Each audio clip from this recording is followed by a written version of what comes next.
Magandang araw po mga kapiksman. Nagbabalik naman po tayo. Meron tayo ditong Raider J na aayusin. So hinatak lang pala ito ng customer mga kapiksman papunta dito sa ating shop. Ang history pala nito, sabi ng customer, habang tumatakbo bigla raw namamatay sa gitna ng daan. Tapos pag nakapahinga, paandarin mo, aandar na naman daw siya. So yun yung unang issue nito mga kapiksman. Pero ngayon daw, hindi na talaga umaandar kahit anong padjak or anong start natin, hindi talaga siya umaandar. So iti-troubleshoot natin ito mga kapiksman. Step by step po yung gagawin natin dito. Unang-una natin gagawin mga kapiksman, baklasin muna natin yung cover sa harap. Tanggalin nyo lang mga kapiksman yung lahat ng bolt ng cover sa harap mga kapiksman, kasi buo yang matatanggal yung cover sa harap katulad yung ginagawa ko. Tanggalin nyo lang lahat ng bolt. Ayan, medyo mabilis lang tayo gumalaw dyan mga kapiksman kasi hahaba yung video natin pag hindi natin pinas forward dyan. So ganyan po mga kapiksman, ganyan po yung pagbaklas ng cover dyan, oh. Ayan, ganyan. Napakadali lang po mga kapiksman. Basta't alam nyo lang yung tamang gawin. Susunod nating i-check dito mga kapiksman. Siyempre, unang-una yung i-check natin yung kuryente niya. Kung meron bang lumalabas na kuryente sa ignition coil. So, ganyan lamang po mga kapiksman. Idikit lang natin sa body ground yung high tension wire. Ayan. O, ayun. Merong kalayo merong kuryente mga kapiksman. Okay. Susunod natin gagawin, baklasin natin yung spark plug niya mga kapiksman. I-check rin natin ito mga kapiksman kung meron bang kuryente na lumalabas dito or wala or grounded. Ibabalik natin yung spark plug cap. Ilagay natin yung spark plug. Okay, ganito po yung pag-testing nito mga kapiksman. I-body ground lang po natin. Hindi ko pala napansin dyan mga kapisman, hindi pala nakita sa video kasi natakpan ng kamay ko yung spark plug. So pag check ko dyan mga kapisman, merong kuryente yan.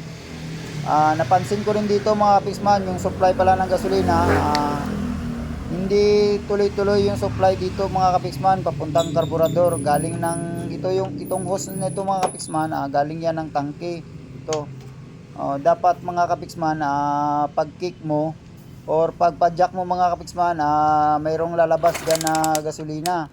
Ganito kasi yung mechanism nitong fuel system ng Raider J mga kapiksman. Vacuum type po ito. Pag kinik or pag pinadyakan mo mga kapiksman, doon palalabas yung yung gasolina. So baklasin natin itong yung cover sa likod mga kapiksman, para makita natin kung ano talaga yung diferensya nito, kung bakit ba hindi nagsusupply ng gasolina. Marami namang gasolina yung tangke nito mga kapiksman. Mayroong fuel cock kasi dito mga kapiksman, yung Raider J.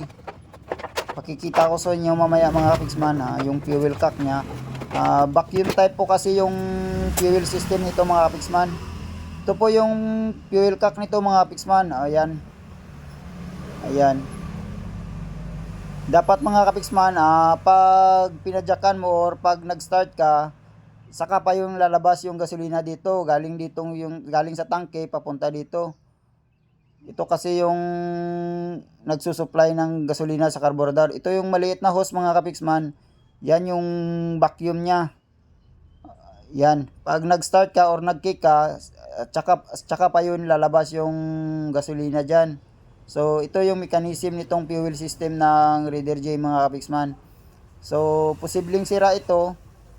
Baklasin natin yan mamaya mga kapiksman pag hindi talaga lalabas yung gasolina dyan habang nagpapadjak tayo or habang nag-start tayo. Ito mga kapiksman, tingnan nyo mga kapiksman. Dapat may lalabas na gasolina dyan mga kapiksman pag pinadyakan mo. Ayun, wala talaga. Ayun, wala talaga mga kapiksman. So ibig sabihin, sira yung fuel cock nito. Ito pala yung hose, yung vacuum nito mga kapiksman. Kailangan natin yan i-sarado Kasi dapat hindi sisingaw yan mga kapiksman, kasi walang matino na minor yung motor kapag singaw yan. Papunta kasi yung intake manifold mga kapiksman. So ito binaklas ko na. Ito yung hose papunta galing ng tangke mga kapiksman. O, tingnan nyo ang lakas ng agas ng gasolina. Ang gagawin natin ito mga kapiksman, i-direct na lang muna natin ito kasi pahirapan yung pag bili ng fuel cock nito mga kapiksman. So wala namang problema mga kapiksman pag dinirect natin ito, kasi hindi naman nag-overflow yung carburetor nito mga kapiksman. So ibabalik na natin yung spark plug kanina, yung tinanggal natin.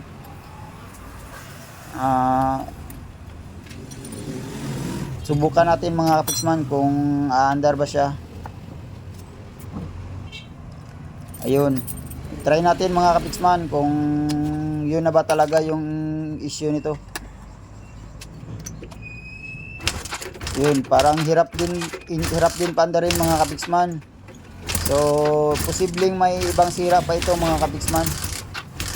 Pag testing ko dyan, andar siya pero palyado yung andar mga kapiksman, hindi matino yung andar niya.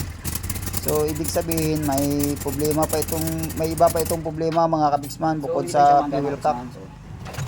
So tanggalin muna natin itong fuel yung air cleaner, kasi lilinisan na rin natin yung mga kapiksman, yung carburetor niya para sigurado tayo.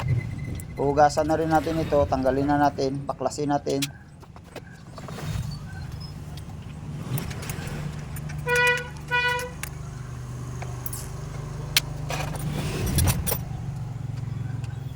Ganyan po yung pagbaklas itong carburetor mga kapiksman. May dalawang bolt po yan sa taas.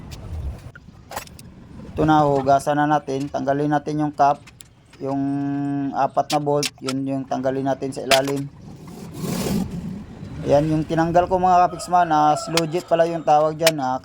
Kapag naglilinis kayo ng carburetor, kailangan nyo yung tanggalin yung slow jet, kasi pag may pumasok doon na dumi, matatanggal natin pag ginamitan natin ng air spray. Ayan, much better mga kapiksman, pag naglilinis tayo, mayroon tayo ditong air spray na gamit. So nakabit na natin yung carburetor mga kapiksman.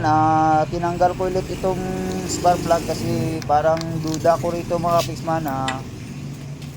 Nabudol ako nito mga kapiksman kasi pag testing mo meron siyang kuryente, pero parang wala sa timing yung ignite ng spark plug mga kapiksman.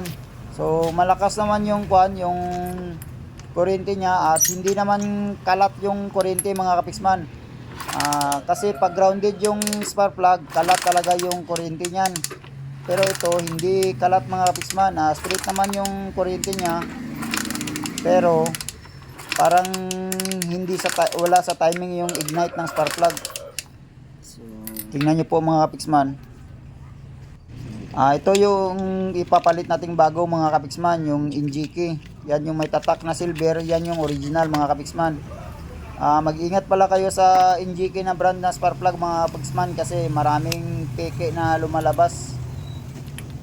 Ito, i-check natin yung bagong spark plug mga kapiksman. Tignan natin yung ignite ng kuryente niya. Ayan o, ayun, medyo pino yung mga kapiksman, yung ignite ng bagong spark plug, kaya posibleng sira yung lumang spark plug mga kapiksman, kaya hindi matino yung andar niya. So testing na natin mga kapiksman.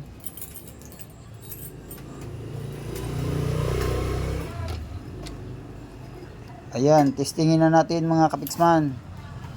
Okay, subukan natin mga kapiksman.